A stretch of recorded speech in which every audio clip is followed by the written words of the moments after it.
Our primary task on Armageddon was to make the villain of the movie. Very interesting task in that it's an inanimate object. It's a piece of rock. We asked ourselves, what would we have to do to make it a villain? What characteristics would it need? And it all started with this napkin drawing that was actually glued together with several napkins that kept getting bigger and bigger as it got sketched out.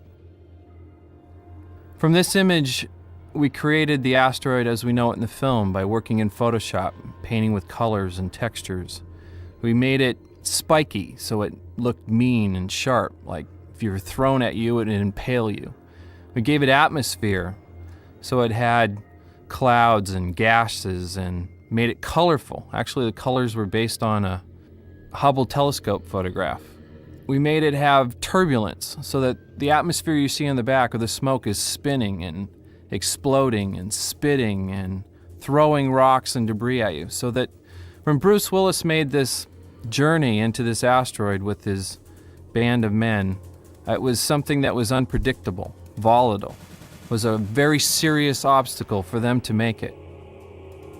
Many images were drawn at DreamQuest by our art department, figuring out what angles would be dynamic, how close the camera should get, what really made the texture come to life on the screen. We played with the audience as far as scale goes, how big it was, by this shot showing one rock flying in and then several, and then this enormous asteroid coming over camera. It's not typical in that it's not a potato, which is what an asteroid really looks like. This became something that was rotating and spinning, could even fly, that as a still it looked like it was moving. I took cameras and shoved them inside it to see what it would look like to be inside this maquette. The maquette was created by carving a very dense foam. First of all, applying the napkin sketch and the Photoshop rendering to a small piece of foam about 2 feet long and very, very detailed. From that, we cut it up into pieces and photographed the pieces and projected them onto even larger pieces of foam. In the idea of making a version of this that was about 25 feet long and 12 feet in diameter, that had infinite amount of detail so the camera could be very far away and fly right into it and it would still hold up as reality. It took many artists, many weeks of painstaking carving and painting and building to put this all together.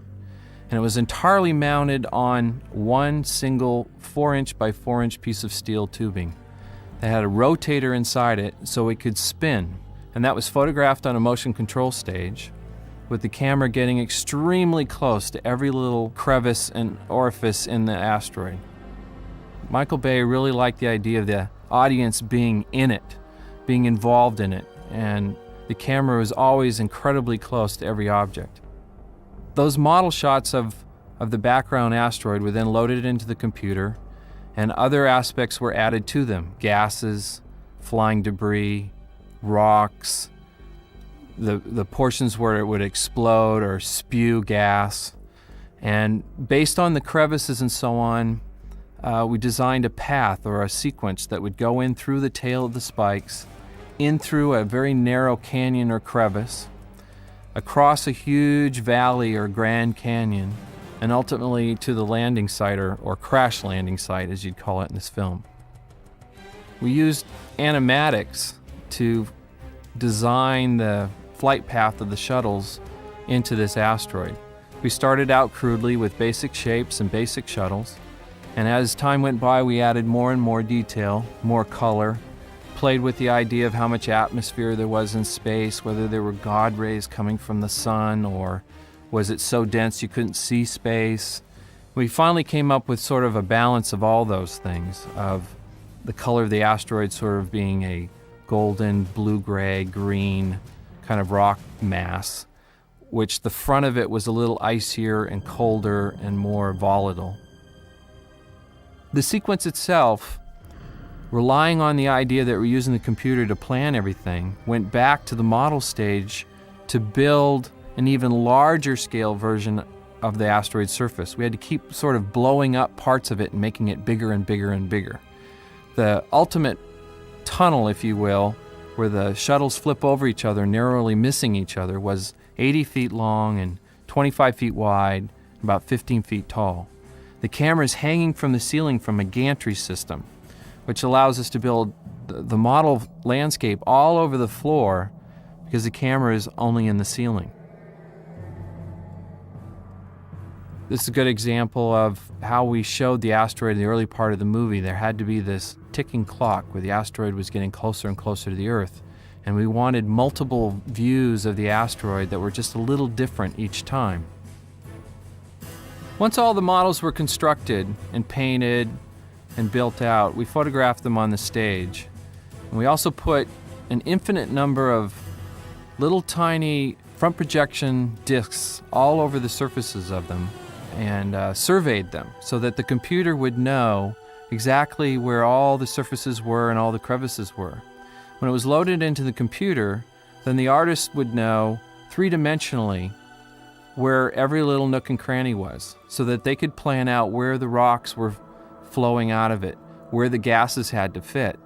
We wrote proprietary software for the gases themselves. We wanted them, or the gas that is, to flow around the surfaces, to be aware of where the shuttles were, where every pinnacle was. If we wanted it to spew out of a certain crevice, it would actually know where it was in 3D space. It was all in an attempt to reinforce the idea that this was a very volatile place. It's beautiful to look at, it has great colors, the movement of the gas is wonderful, yet you really didn't know what was going to happen next. You'll see the elements building upon themselves from the model photography of the asteroid to the multiple gas layers, rock layers, ice layers, Earth, and star fields. I mean, it starts with the idea that they're going to slingshot around the moon and gain velocity by doing that, because this asteroid is going 23,000 miles at Earth, which is kind of a difficult thing for us to imagine how fast that is.